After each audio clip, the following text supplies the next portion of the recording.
हिमाचल प्रदेश के मुख्यमंत्री सुखविंदर सिंह सुक्खू जी हमेशा एक बात का जिक्र करते रहते हैं कि जयराम ठाकुर ने बिना बजट के शिलान्यास किए और शिलान्यास करने के बाद जो है वो संस्थान खोले, ऐसा जिक्र करते रहते हैं। वो कल मेरे विधानसभा क्षेत्र में आए हैं, मैं उनका स्वागत करता हूं। मैं व्यक्तिगत रूप से वहां पर नहीं रह पाऊंगा, लेकिन कल के कार्यक्रम में जिसका उद्घाटन करने के लिए आए हैं, इसका शिलान्यास मैंने किया था। 50 करोड़ का प्रोजेक्ट पूरे देश भर का पहला प्रोजेक्ट है जो नाबार्ड द्वारा फंडिड है। रोप वे जो हमारा पंडोह का बाखली जो मंदिर है, हमारा बगलामुखी जी का मंदिर है, वहाँ का। आप कल भी यही कहेंगे कि बिना बजट प्रावधान के। मैं उनकी जानकारी के लिए ये दुरुस्त करना चाहता हूँ कि ये नाबार्ड का पूरे देश का पहला प्रोजेक्ट है जिसको पैसा उन्होंने दिया, शुरुआत की। और हिमाचल प्रदेश में मुझे लगा कि सबसे पहले शुरुआत जो है ऐसी जगह से होनी चाहिए जो पवित्र स्थान है, पूजा का स्थल है और धार्मिक दृष्टि से भी हमारे लिए महत्वपूर्ण है, पर्यटन की दृष्टि से भी महत्वपूर्ण है। और मुझे इससे आगे एक बात और भी कहनी है। आज उनने उद्घाटन किया ढली के बस स्टैंड का, शिमला। वहाँ पर भी भाषण में यही बात कही और कहा कि जयराम ठाकुर जो है इसका शिलान्यास करके चले गए थे। उनकी जानकारी के लिए मैं ये बताना चाहता हूँ, स्मार्ट सिटी का वो प्रोजेक्ट था के अंतर्गत इसकी फंडिंग की गई। 12 करोड़ की लागत से ये भवन बनना था, जिसके लिए 4 करोड़ रुपए देने के बाद मैंने शिलान्यास किया था। और उसके बाद गवर्नमेंट इन कॉन्टिन्यूटी होती है, जैसे पैसा यूटिलाइज होता है उसके बाद यूसीज जब सबमिट होते हैं उसके बाद पैसा और मिलता है। वो बन करके तैयार हुआ, आपने उद्घाटन किया, आपको बधाई। लेकिन झूठ बोलने की आवश्यकता नहीं थी, जो आपने फिर से वहाँ पर मुख्यमंत्री की गरिमा को झूठ बोल करके ठेस पहुँचाई है। ये पूरा हिमाचल प्रदेश अच्छी तरह से वो समझता है।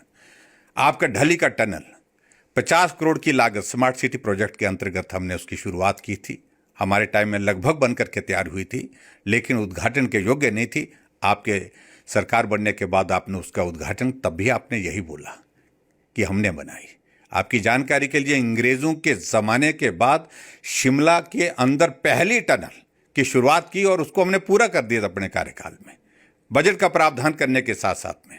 और इसी तरह से आप बातें कहेंगे तो शिमला के रिज के मैदान की भी बात करता हूँ मैं। शिमला के रिज के मैदान के लिए कोई हिम्मत नहीं कर पा रहा था। शिमला का रिज का मैदान जो है वो तहस नहस हो गया था, यानी कि हर तरफ से टूटता जा रहा था। वो प्रोजेक्ट भी 40 करोड़ की लागत से हमने शिलान्यास किया।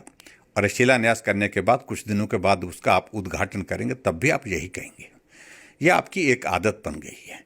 एक संस्थान का जिसका उद्घाटन हो गया तो फिर से आपको उद्घाटन करने का शौक हो गया, और एक संस्थान जहां शिलान्यास कर चुके हैं उसका दोबारा शिलान्यास करने का भी एक आपको नया शौक चढ़ा हुआ है।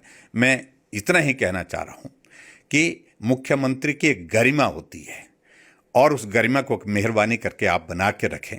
आपने आईजीएमसी में जा कर के भी यही किया, चाहे वो ट्रॉमा सेंटर की बात है, चाहे ओपीडी ब्लॉक की बात है, चाहे वो अहौर का हमारा टूरिज्म का प्रोजेक्ट है, फिर से शिलान्यास करने के लिए पहुंचे आप।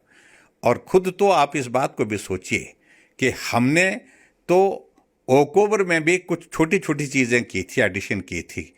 कहीं अगर हमारे नाम की अगर पट्टिका लगी, वो भी उखाड़ करके आपने कूड़ेदान में फेंकी। मुझे लगता है कि अगर मुख्यमंत्री हैं तो आपको थोड़ा गौरव के साथ, थोड़ा गरिमा के साथ काम करने की आदत डालनी चाहिए। और यही मैं कहना चाहूँगा, हमारे जो उप मुख्यमंत्री महोदय जी हैं वो भी बहुत बातें कहते हैं, वो भी बहुत सारी चीज़ों का जिक्र करते रहते हैं, उनके ऊपर मैं बाद में बोलूँगा। लेकिन फ़िलहाल मैं इतना ज़रूर कहना चाहता हूँ, आप बने हुए जो विकास कार्य जो पूरे होते हैं उनका उद्घाटन करिए, लेकिन 2 वर्ष का कार्यकाल आपने हिमाचल प्रदेश में काम को बंद करने के सिवाय संस्थान को बंद करने के सिवाय और कुछ नहीं किया है। अभी एक भी प्रोजेक्ट आपकी तारीख में, आज की तारीख में आप बता नहीं सकते, ना आपका कोई सरकार का आदमी बता सकता है जिसका शिलान्यास आपने किया हो और उसके बाद उद्घाटन आपने किया हो।